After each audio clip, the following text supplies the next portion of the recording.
This time on Engine Masters, we're going to show you how to pick the right size carburetor on a very typical street engine.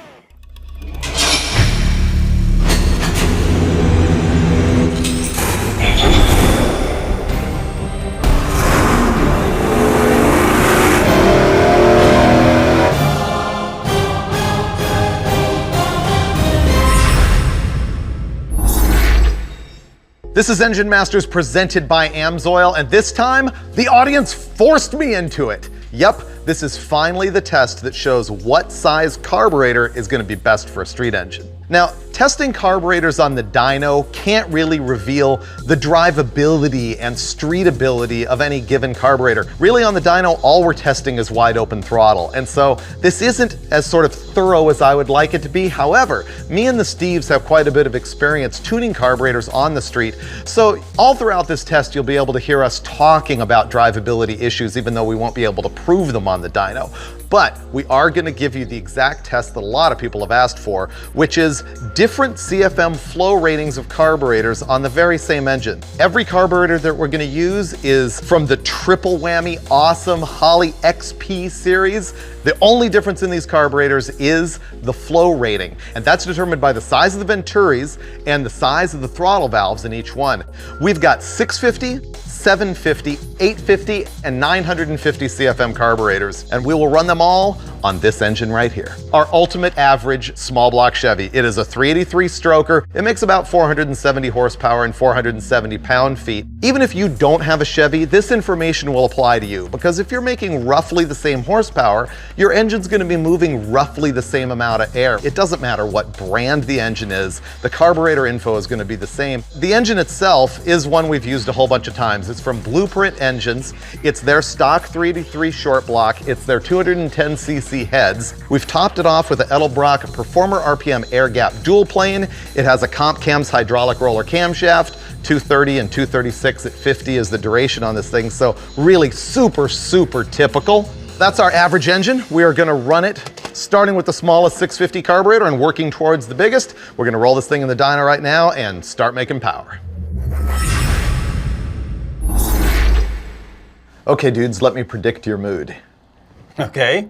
You're bored to death because you've seen this a zillion times and you just want to run the largest carburetor on absolutely everything. How did you know? How about you? Bored or is this good? I'm really enjoying this. I got to run it before you guys were in. Yeah. And it's fun to go back and look at, you know, to refresh all that old stuff that you once know you don't use every day. But there's some cool stuff to be learned here. Can I make a prediction? The bigger carburetor will have more airflow, thus it'll record a higher CFM.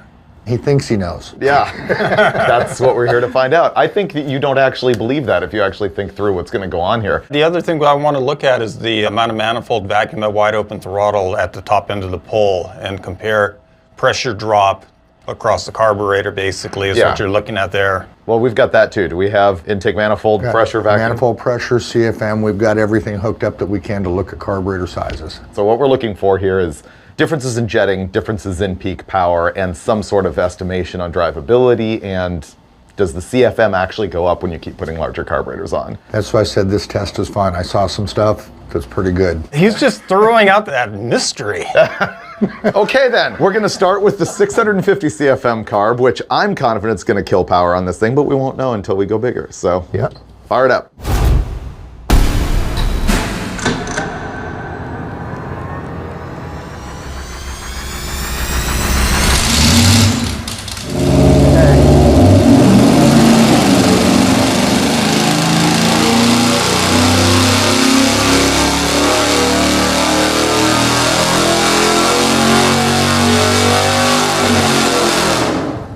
Okay. What I'm really curious about the most, really, is the manifold vacuum. Yeah? Yeah, because that's going to tell me right off the bat if that carburetor is got room for improvement based on size. Right. Here's your manifold vacuum, Steve-O. There you go. So it's pulling at peak 1.8 inches of mercury. Yeah, I think there's room for improvement there. Usually when you're looking at a carburetor sizing like this, the more manifold vacuum that you've got at wide open throttle, the more the carburetor tends to be undersized, right? Yes. Representing the restriction. Exactly. If there was no carburetor at all, it would be zero pressure drop across the plenum. Right. So our first data point is going to be manifold vacuum at peak with the 650 CFM carburetor was 1.8 inches of mercury. And then CFM through that special carburetor hat fixture on the dyno claims 600 at peak. Well, and it's indicating that there is some restriction there. So this is going to be kind of fun to see where it goes. And then the next thing that we wanted to know is power. There we go. It's a nice curve. That is pretty good for this little thing. I think that's the best torque it's made. You know what I like is how flat this is in here. You know, sometimes we'll see that drop. This thing really maintains the torque down low here. I mean, that's all over 400 pound-feet. Yeah, and that's pulling it all the way down to 2,500 RPM. Yeah. That torque's often just horrible down 2,500. That would make this thing a great driver. Yeah, it's the ultimate average 383. That's Yeah. what I always call that Yeah. motor. It's actually a really good 383. Yeah, it is. So let's recap the data that we just saw with that 650 CFM carb. Intake manifold vacuum at wide open, 1.8 inches of mercury. 600 CFM at peak, airflow through the carb hat. It made 479 pound-feet of torque and 470 horsepower. So I'm happy. Me too. Yeah, this is a great 750? baseline, great engine. I'll be happier when we get the bigger carburetor on. Okay, great. Well, Steve and I'll sit in here and like have a beer while you're handling that. All right, guys.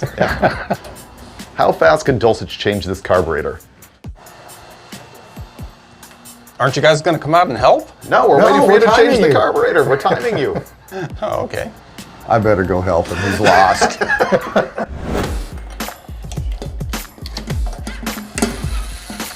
How long is it going to take us to change carburetors here, Steve? Less than 5 minutes if you'll hurry.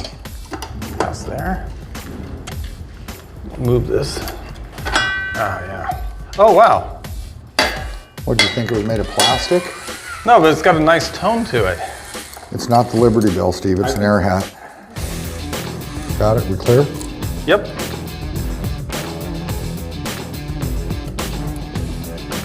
Let me snug this real quick. I don't like to leave anything loose that I've started.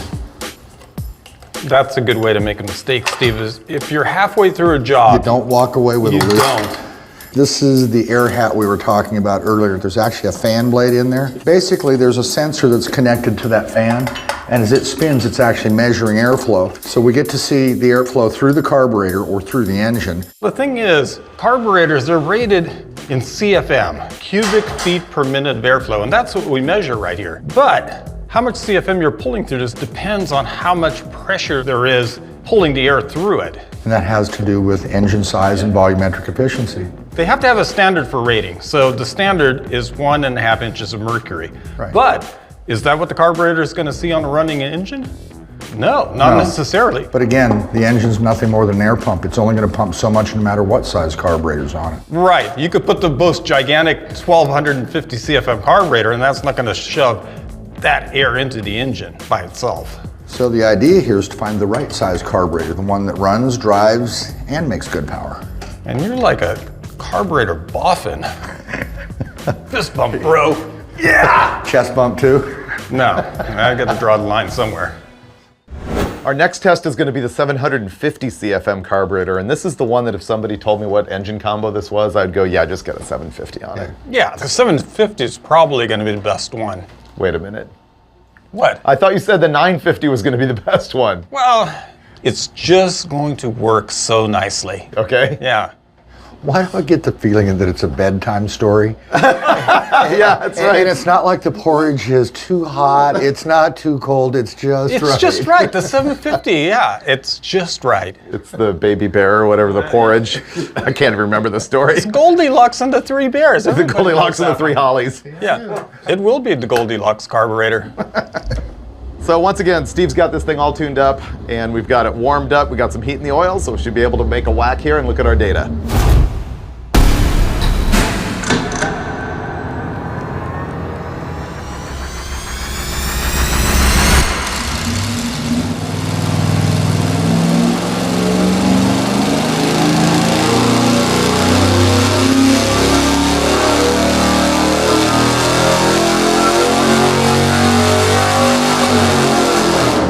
Wow, I don't think this thing's ever made that power. Yeah, that's pretty darn good. Okay, manifold vacuum. And look, it dropped. At peak, we had 1.5 inches here instead of 1.8 last time. It's not a huge drop, No, I think we would all agree we could put a 1050 on it and we're going to see something. Yeah. I've never seen one read 0. It never I've seen goes one to read zero. a half inch or so. They won't go 0, but yeah. you can get under 1 inch. Yeah. But that's also an indicator of throttle response. You know, the more of a draw you've got on the underside, obviously not at wide open throttle, the snappier the thing tends to Absolutely. be. Right. So total CFM airflow is 606 CFM, picked up 1%. And our peak power numbers were 482.1 pound-feet and 477.5 horsepower. So significant gains, but you can see that they really don't come in till right at the top when there is some airflow demand on the thing. Yeah, with the RPM, it's going to require more air, so that's where it's going to tax the size of the carburetor the most. So could you determine that a 650 CFM carburetor is good too? 427 horsepower, given the range of your typical street engine, is the same amount of airflow whether it's 500 cubic inches or 150 cubic inches. And spinning half as fast or twice as fast. Pretty much 425 horsepower at peak, regardless of what RPM it hits it.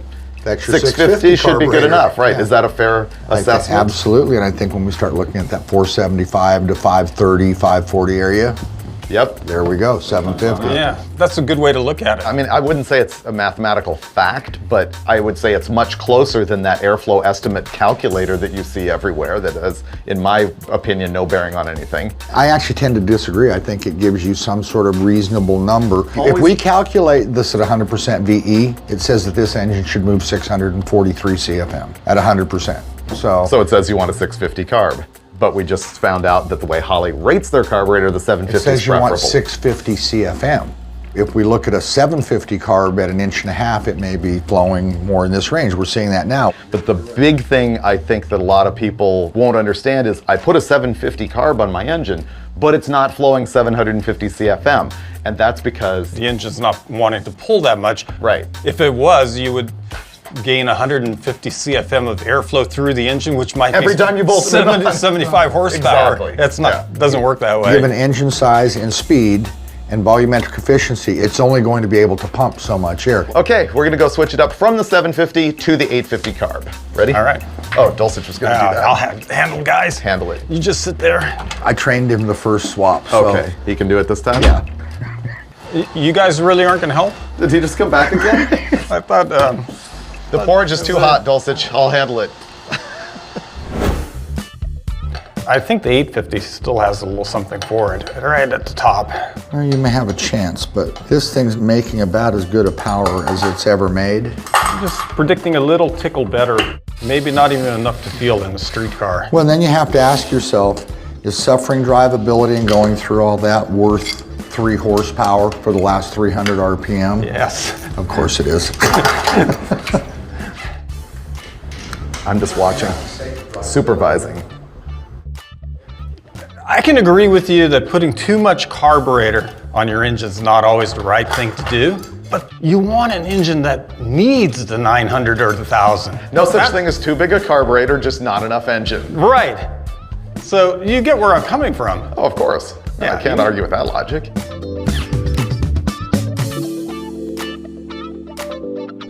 $850 carb is up next. Fire it up. Or we can sit here and listen to Dulcich tell us about how it's going to make another 30. I wasn't going to suggest that.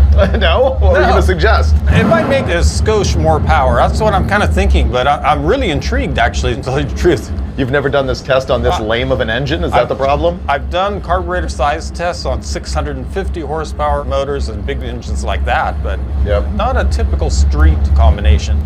So you showed how small carbs could kill power on too big of an engine. We're going to try and show if big carbs don't work on too small of an engine. Well, that's what you theorized, but I'm not sure your theory is going to hold. Okay. We're about to find out. I think it's going to make a couple more numbers.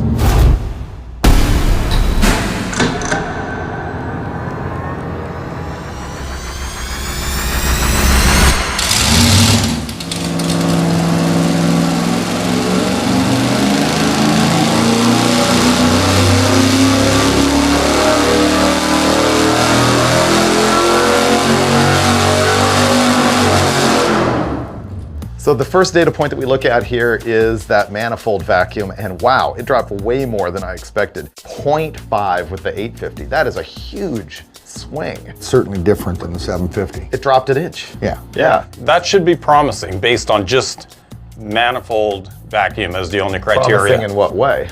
Well, you would expect the power gain. Well, let's see if there's an airflow change before we see if there is a power change. Yes, we're looking at 615 CFM through the air hat with the 850 carb. So once again, that should make more power, but did it? More airflows, more power in the real world. Is that better than the 750? No, it isn't. It's down a tiny bit. 483.8 pound-feet of torque and 474 horsepower. So what does that tell you, Steve Dulcich?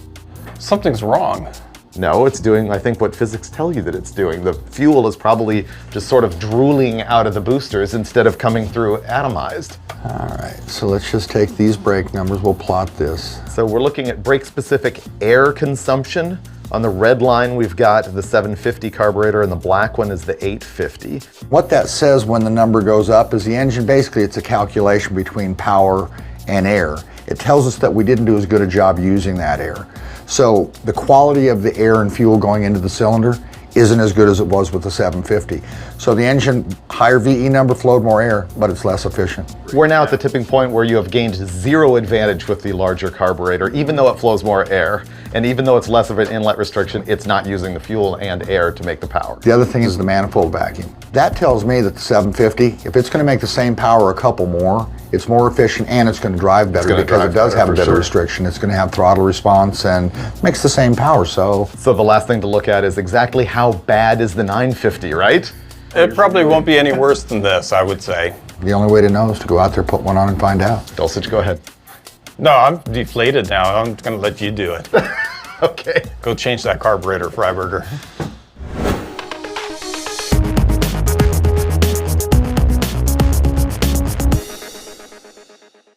Now we're ready to go with the Holley 950 CFM carb. Let's find out what it does for power, although I already see where this is going. It's downhill. Right? I don't know if we're going downhill, but we're certainly not doing any uphill right now.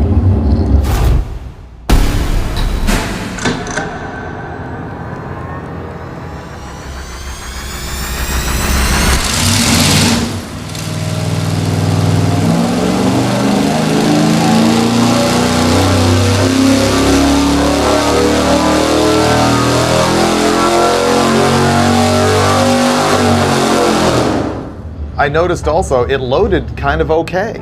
I rolled in half throttle, let it pick it up instead of just slamming it and making it pull it back. So when the dyno is initially loaded, you're trying to get the engine to wide open throttle and have the water brake on the dyno limit the RPM to like 2400 so that you can start the test and sweep through 2500 and go. When the airspeed is really slow because of a very large carburetor, sometimes it won't meter fuel there, and so you gotta like drive it a little bit to get it there. Get it in. But that's really the only indicator that we've got on the dyno about a drivability situation, where sometimes if you've got a tight converter and you're trying to foot brake it or something, we've seen this on the Roadkill crop duster, a huge carburetor just won't take it.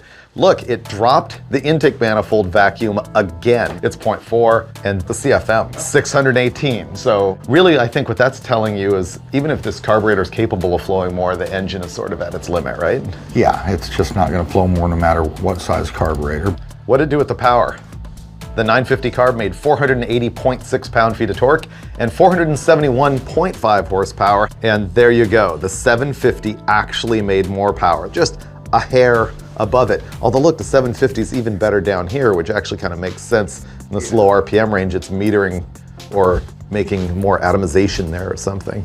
I am curious about one thing here though. Let's compare this to the 850 momentarily. The engine has become much less efficient with this carburetor. Okay. Look how much more fuel it takes to make similar power and have the same air-fuel ratio. Even though it flowed a little more CFM, the VE went up. And you hear this all the time, oh, it's all about VE. Well, it's about quality as well. It's about what the air is doing. So if we look at brake-specific air consumption and brake-specific fuel consumption, they're both going to go up, which is the wrong direction. Which tells you a couple things. The air's moving more slowly through the venturi, so there's slower airspeed in the manifold, right? Yeah. And I think it's probably dribbling out of the booster. Yeah, it's about quality, not just quantity. Yeah, you'd have a larger droplet size. Yeah. And there's some sensitivity to that in terms of combustion and also distribution. So There's a lot of like nuances There to is. engine performance besides how big your carburetor is. And this has been way more dramatic than I expected, because usually the bigger the carburetor, the more power you make on It the picks up a dyno. couple and But this thing is just sort of gutless enough that it really showed you that in the ultimate average 3-3 world, that 750 carburetor is the perfect carburetor for this engine. Yeah. Let's see if we can make this as a sort of rule. Pick the smallest carburetor that makes the power that you want, and it will Absolutely. have the best drivability. absolutely. Oh, that's true. I'll agree Right? with that. Normally you're saying, oh, well, you know, you might give up that 1 or 2 horsepower at the very top and you won't feel that, but the drivability of the 750s, but No. actually, no. The 750 makes better power, it's more efficient, it makes better use of the fuel, and It's more better. it's the right carb. I guess, really, you always liked the 750, and I can see why. It's drivability. If it were 5 down, I'd still take the smaller carb. Okay? We're done. Winning. Bam! Bam. Boom! Dude, we're shaking the foundations of your core beliefs. I feel like I'm being torn down one delusion at a time. Seriously, with all this testing and the results. 950 carburetor did not make the best power. Bigger is just enough, usually. I go where you go also. I have to say the 950 is usually the go-to. And I would never buy a 650 for anything personally, but any engine sort of in this range, the 750 is the way to go, and an 850 tends to be pretty good for something even making like 500 horsepower. Yeah, I mean, back in the day, everybody had the 750 Holly. Yeah. And that's the thing, that's my resistance. Sometimes it was the 30-30-10 back in secondary. I see it but coming. I wanted the 850. That was Right. the big dog, you know? Okay, for the same reason, I wanted the 830 because nobody had one. It's like, ooh, 830, that must be like trick for some reason. No, well, it's the guy thing, you know, you want the big number, you want the most buttons, you want the biggest Venturis, you want it all. But this proved that that's not necessarily the way to go, and I accept that. I've reached a plateau of development and maturity where I can accept a 750 carburetor is better than a 950. Shredding Dulcich's beliefs one episode at a time. That's what we do here on Engine Masters. See you next time. We're going to reduce him to a puddle of bubbling Ooh. goo. It's Yeah. going to be amazing. Thanks, buddy. Goo. I want to see what the power did. I want to see it all, baby. I'm gonna give it all to you. All right. And I'm not saying baby. I'm going to give it all to you, baby. Nah, man.